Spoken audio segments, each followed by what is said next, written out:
Aku mulai ya. Assalamualaikum warahmatullahi wabarakatuh. Waalaikumsalam Waalaikumsalam warahmatullahi wabarakatuh. Ya, kami di sini dari kelompok A akan memaparkan hasil diskusi kami mengenai kinerja sistem saraf dan hormonal dalam reproduksi, yang dimana akan dibahas oleh kelompok B. Nah, anggota kami itu terdiri dari Nipta Fauzi dengan NIM 051, terus saya sendiri ada Gilang Ramadan Anahli dengan NIM 193, terus ada Raffi Yusuf Gunawan dengan NIM 223, terus ada Nanda Dwi Alfandi dengan NIM 241, terus ada Muhammad Naufal Fauzi dengan NIM 250, terus ada Saiful Aziz dengan NIM 270, dan Ilham Najib Hafiz dengan NIM 276. Next, ya, langsung diawali aja dari latar belakang, di mana sistem reproduksi unggas terdiri dari testis pada jantan dan ovarium serta oviduct pada betina. Pembuahan terjadi secara internal di oviduct, lalu telur dilapisi albumen, membran, dan cangkang sebelum keluar melalui kloaka. Hormon FSH dan LH dari hipofisis mengatur reproduksi, tiroksin mengatur metabolisme, dan kortikosteron mengontrol stres. Gangguan hormonal dapat menurunkan produktivitas. Sistem saraf unggas meliputi otak, sumsum tulang belakang, dan saraf perifer. Berfungsi mengatur gerakan, keseimbangan, serta respon sensorik dan otonom seperti detak jantung dan pernapasan. Bisa dilanjut? Ya, masuk ke rumusan masalah. Yang pertama ada sistem fisiologi. Apa sajakah yang bekerja pada pertumbuhan dan perkembangan organ reproduksi ayam?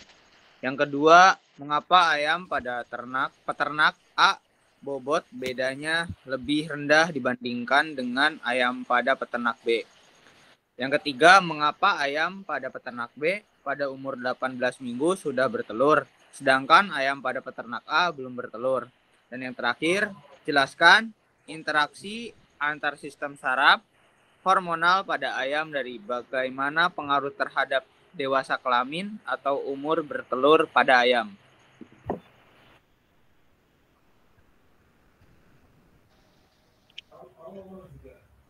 Pembahasan satu itu ada sistem reproduksi yang bekerja pada pertumbuhan organ reproduksi ayam. Pertumbuhan organ reproduksi pada ayam merupakan proses kompleks yang sangat dipengaruhi oleh interaksi antar sistem, saraf, dan hormonal. Pada awal kehidupan anak ayam, organ reproduksinya masih belum matang dan terus berkembang seiring dengan bertambahnya usia. Perkembangan ini dipicu oleh serangkaian sinyal hormonal yang berasal dari otak, khususnya hipotalamus. Hipotalamus melepaskan gen RH yang merangsang pituitari menghasilkan FSH dan LH untuk perkembangan ovarium dan testis. FSH dan LH juga memicu produksi estrogen dan testosteron yang mendukung perkembangan organ dan ciri seksual sekunder. Faktor lingkungan seperti cahaya dan nutrisi turut mempengaruhi kematangan seksual. Proses ini penting untuk reproduksi dan gangguan akibat genetik, lingkungan, atau manajemen dapat menghambat perkembangan reproduksi ayam. Ya, yang kedua, pertumbuhan bobot badan ayam peternakan A lebih rendah dibanding peternakan B. Perbedaan bobot badan ayam petelur di peternakan A yaitu 1.500 gram dan B 1.650 gram pada usia 16 minggu disebabkan oleh durasi pencahayaan. Peternakan B memberi cahaya 12 jam per hari yang merangsang hormon pertumbuhan dan metabolisme sehingga mendukung pertumbuhan optimal. Sebaliknya, pencahayaan 8 jam di peternakan A kurang menstimulasi hormon dan aktivitas makan, menghambat pertumbuhan. Akibatnya, ayam di peternakan B lebih cepat mencapai kematangan seksual dan mulai bertelur pada 18 minggu. Sementara ayam di peternakan A belum bertelur. Ini menunjukkan pentingnya manajemen pencahayaan dalam produksi ayam petelur.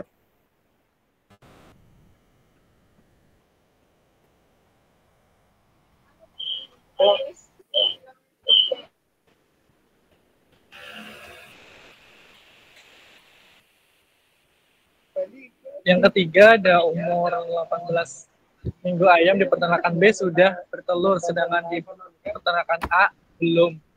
Perbedaan waktu produksi telur pada umur 18 minggu antara peternakan A dan B disebabkan oleh durasi pencahayaan dan bobot badan ayam. Peternakan B memberi cahaya 12 jam sejak umur 8 minggu, menstimulasi poros hipotalamus, hipofisis, gonal untuk melepas GnRH, FSH, dan LH yang mempercepat perkembangan ovarium dan ovulasi. Sementara itu, pencahayaan 8 jam di peternakan A sudah kurang optimal, menghambat pelepasan hormon reproduksi. Selain itu, bobot badan ayam di peternakan B lebih tinggi, yaitu 1.650 gram dibanding gram, mendukung kematangan seksual lebih cepat. Manajemen pencahayaan dan nutrisi yang baik sangat penting dalam memproduksi percepatan telur.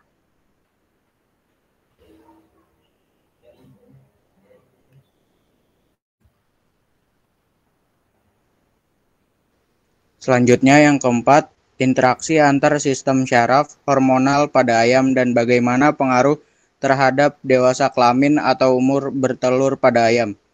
Sistem saraf dan hormonal ayam bekerja terintegrasi dalam mengatur fungsi reproduksi.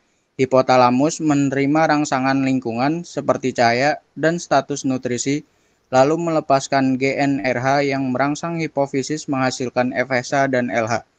Hormon ini memacu perkembangan ovarium, ovulasi, dan produksi hormon estrogen yang mengatur siklus bertelur.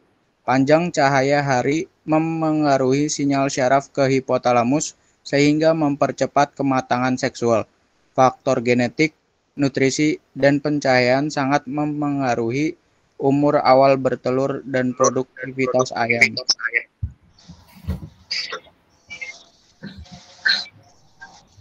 Ya, untuk kesimpulannya, 1. Unggas jantan memiliki organ reproduksi utama yaitu testis yang memproduksi sperma dan mengalirkan melalui vas deferens. Unggas betina memiliki ovarium dan oviduk sebagai tempat terjadinya pembentukan dan pematangan telur. Yang kedua, sistem hormonal pada unggas berperan dalam mengatur pertumbuhan, reproduksi, dan metabolisme tubuh. Kelenjar hipofisis menghasilkan hormon seperti FSH dan LH yang merangsang perkembangan folikel dan produksi telur pada unggas betina. Cahaya memiliki peran krusial dalam mengatur berbagai proses fisiologi pada unggas, termasuk pelepasan hormon-hormon yang mempengaruhi pertumbuhan dan metabolisme. Yang terakhir, sistem saraf dan hormonal pada ayam bekerja secara terintegrasi dan kompleks dalam mengatur berbagai fungsi fisiologis, termasuk perkembangan dan fungsi reproduksi. Interaksi yang erat antar sistem saraf dan hormonal ini sangat krusial dalam menentukan kapan ayam mencapai dewasa kelamin dan mulai bertelur.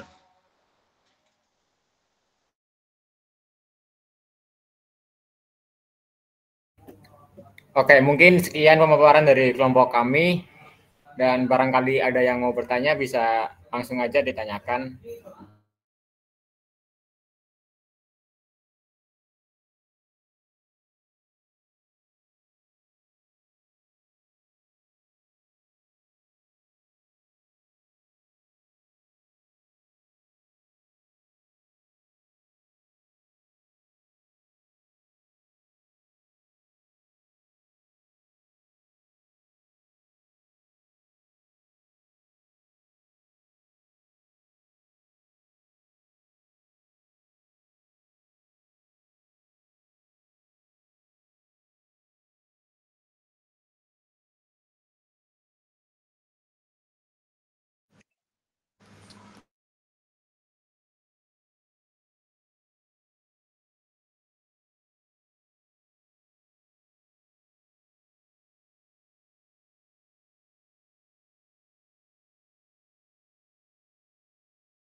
Monggo silakan teman-teman yang mau bertanya, jangan diem-diem baik.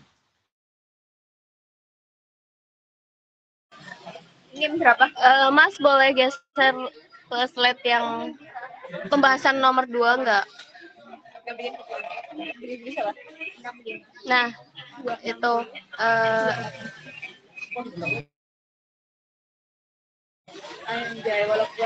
kan di situ kan ada perbedaan bobot badan ayam petelur di peternakan A dan B. Apakah hanya manajemen pencahayaannya saja yang mempengaruhi atau ada yang lain? Terima kasih.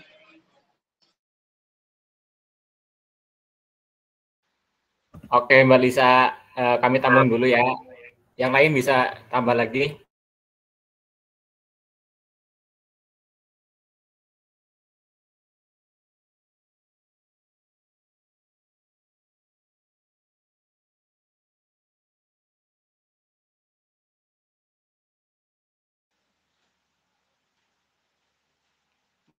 Monggo Mas Zulfan.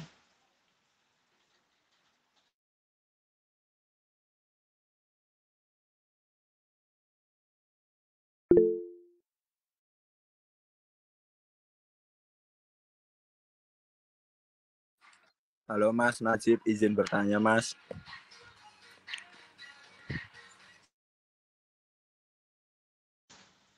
Iya Mas. Itu kan di poin kedua itu tadi kan ada peternak A sama B itu. Kenapa menurut kelompok kalian kenapa bisa bertelurnya itu berbeda gitu? Faktor apa yang mempengaruhi dan bagaimana cara agar ayamnya itu dapat bertelur terus-menerus gitu? Makasih. Oke Mas, terima kasih Mas Koelet. Ditampung dulu ya Mas.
Ya, izin menjawab untuk pertanyaan dari Mbak Lisa tentang apakah hanya manajemen pencahayaan yang berpengaruh pada pertumbuhan ayam, bobot badan ayam. Apakah ada faktor yang lain itu?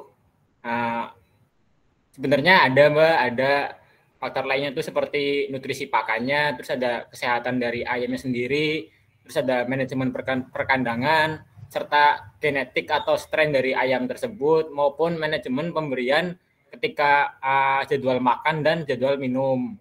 Dan kenapa cahaya yang kami paparkan pada PowerPoint? Karena cahaya itu melingkupi dari faktor-faktor yang lain. Misal nih, kayak ketika cahaya redup, maka ayam tuh akan menurun dalam konsumsi nafsu makannya. Jadi cahaya yang baik tuh buat si ayam tuh nafsu makan. Jadi dia tuh lebih lahap makannya. Sedangkan kalau pencahayaannya kurang optimal, ayam tuh kayak males buat makan, kayak gelap-gelap makan gitu kan, males gitu, kayak manusia lah. Sekian gitu Mbak Lisa. Oke, menjawab Mas Gilang. Terima kasih. Ya, sama-sama.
dari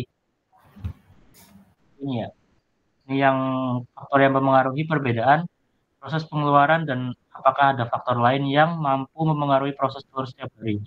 Untuk faktor yang mempengaruhi perbedaan pengeluaran telur itu ada faktor genetik ayam, kayak terus usia ayam, nutrisi dan pakan yang diberikan, terus pencahayaannya, kesehatan, sama manajemen pemeliharaannya. Kalau misalnya faktor yang mempengaruhi produksi telur harian itu kayak ada ketersediaan air minumnya, terus kondisi iklim atau suhu lingkungannya, terus kepadatan kandangnya gitu. Apakah membantu menjawab? Iya, izin menambahkan juga Mas Kohelet bahwa kenapa kita juga menampilkan manajemen pencahayaan itu sama kayak yang tadi yang di pertumbuhan bobot badan, di mana tuh pencahayaan tuh berperan sangat penting bagi proses pengeluaran telur karena pencahayaan yang optimal tuh mensekresikan hormon seperti FSH atau follicle stimulate hormone dan LH luteinizing hormone yang penting untuk ovulasi dan pembentukan telur. Nah, makanya dari sekian banyak tuh sebenarnya tuh yang paling penting sebenarnya tuh dari manajemen pemeliharaan sendiri yaitu mencakup dari pencahayaan. Itu Mas Kohelet apakah terjawab? Aman Mas, aman. Oke. Izin tanya Mas. Perkenalkan saya Sulfan Akbar Atala dengan NIM 271. Itu kan tadi ada memberi cahaya 12 jam sehari. Itu pakai lampu atau pakai sinar matahari ya Mas? Perkiraan. Misalkan kalau pakai lampu, kalau cahayanya terus-menerus sampai 24 jam gitu Mas, menurut kelompok kalian gimana? Apakah ada perbedaan? Apakah lebih efektif atau malah memperburuk kualitasnya? Oh.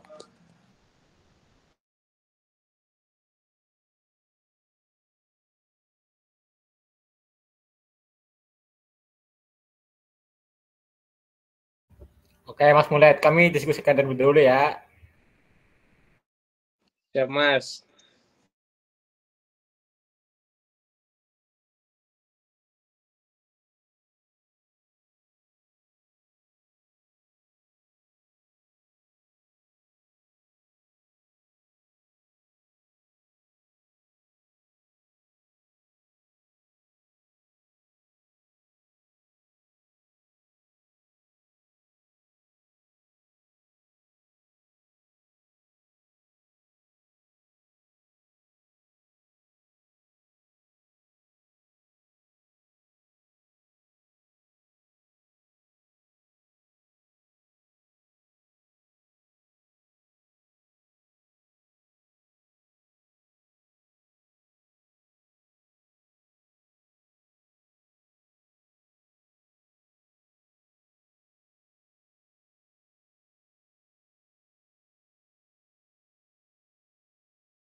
Oke, izin menjawab ya Mas Zulfan. Tadi kan pertanyaannya tuh lebih bagusan pakai lampu atau pakai sinar matahari, dan gimana kalau menggunakan sinar lampu 24 jam gitu. Yang pertama tuh bagusan mana? Sebenarnya tuh pemberian cahaya 12 jam per hari itu dibatas maksimal, karena sebenarnya tuh ayam tuh lebih butuh di perkiraan 14 sampai 16 jam, dimana kalau kita memakai sinar matahari itu kurang buat mencukupi kebutuhan ayam tersebut. Sedangkan jadinya tuh dari 12 jam, misal 12 jam pakai sinar matahari itu peternakan tuh menyediakan opsi tambahan berupa 2 sampai 4 jam buat tambahan dari sinar buatan dari cahaya lampu.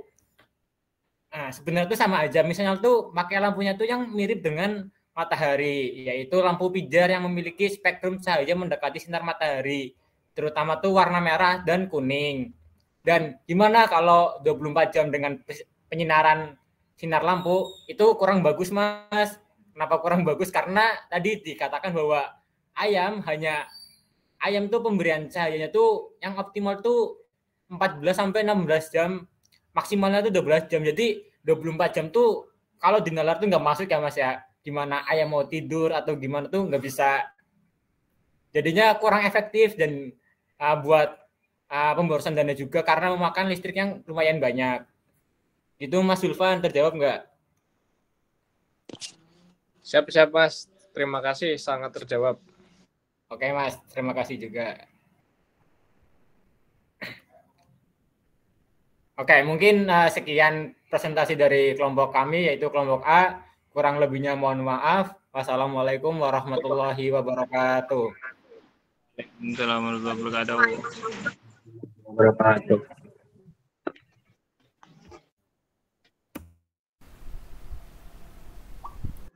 Oji,